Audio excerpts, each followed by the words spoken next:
नवीन वर्षाच्या शुभ मुहूर्तावरती म्हणजे जानेवारी महिन्यामध्ये शेतकऱ्यांच्या बँक अकाउंटवरती या 4 योजनांचे पैसे जमा होतात. तर कोणते ते 4 योजना तेवढ्याच्या माध्यमाने आपण जाणून घेणार आहोत. त्यामुळेच तुम्हाला व्हिडिओ शेवटपर्यंत पाहायचा आहे.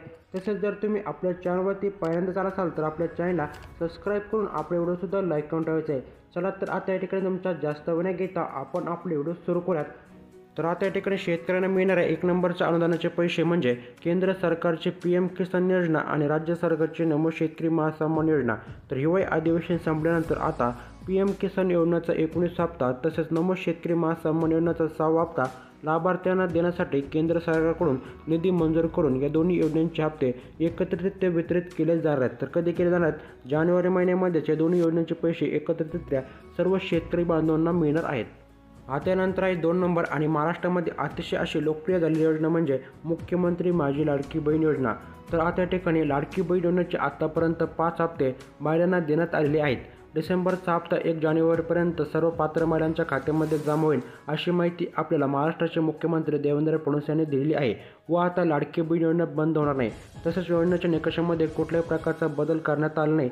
ज्याप्रमाणे मागील 5 हप्ते महिलांना सरसकट देण्यात आले आहेत त्याचप्रमाणे येणारे पुढील हप्ते सर्व पात्र महिलांच्या खात्यावरती जमा होतील अशी माहिती आपल्याला महाराष्ट्राचे मुख्यमंत्री देवेंद्र फडणवीस यांनी दिलेली आहे. आता वळूयात 3 नंबरच्या योजनाकडे. तर आता या ठिकाणी 3 नंबरची योजना आहे संजय गांधी निराधार योजना.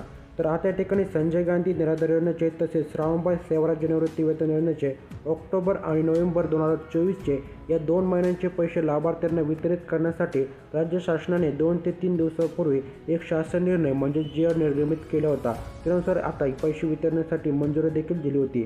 येत्या 5 दिवसांमध्ये योजनेचे पैसे लाभार्थ्यांच्या बँक खात्यावरती 2 महिन्याचे 3,000 रुपये जमा केले जाणार आहेत. आणि जे काही पैसे तुम्हाला DBTद्वारे मिळणार आहे कारण की आता या ठिकाणी स्पष्टपणे GRमध्ये सांगण्यात आलं आहे सर्व पात्र लाभार्थ्यांना DBTनेच लाभ मिळणार आहे. म्हणजेच एकाच वेळी लाभार्थ्यांना आता एक बटन दाबल्यानंतर संजय गांधी निराधार योजना व श्रावणबाळ सेवाराज्य निवृत्ती वेतन योजनेचा लाभ मिळणार आहे.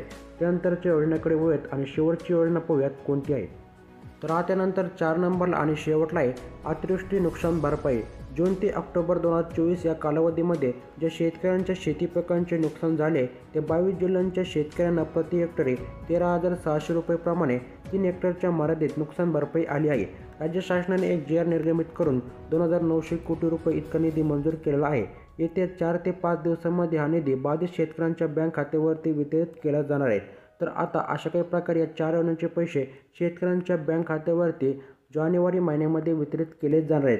तर व्हिडिओ तुम्हाला जरासुद्धा माहितीपूर्ण वाटला असेल तर नक्कीच आपल्या व्हिडिओला लाईक करून आपल्या चॅनल देखील सबस्क्राईब करून ठेवा जेणेकरून असंच माहितीपूर्ण व्हिडिओ तुम्हाला भेटत राहतील. तर मग भेटूयात पुढच्या माहितीपूर्ण व्हिडिओसोबत. तोपर्यंत जय हिंद, जय महाराष्ट्र शेतकरी मित्रांनो.